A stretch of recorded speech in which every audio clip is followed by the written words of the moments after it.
જય હિન્દ મિત્રો, નવી માહિતી અને નવા વિડીયોની અંદર આપ સર્વનું સ્વાગત છે।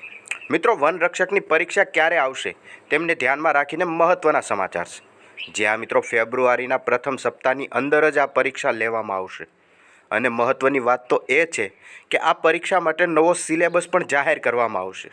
શું છે સંપૂર્ણ વિગત આવો જોઈએ।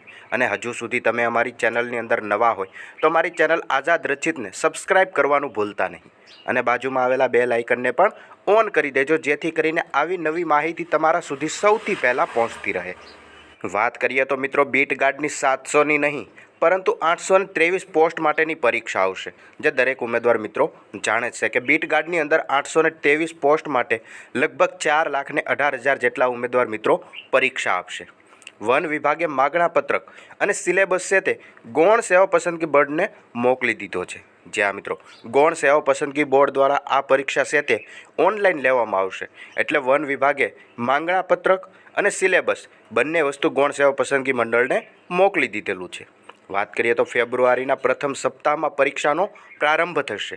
જી આ મિત્રો, ફેબ્રુઆરીના પહેલા અઠવાડિયાની અંદર જ આ પરીક્ષા લેવામાં આવશે અને આ પરીક્ષા છે તે ઓનલાઈન માધ્યમથી લેવામાં આવશે, પેપરલેસ છે, એટલે કે ઓનલાઈન લેવામાં આવશે।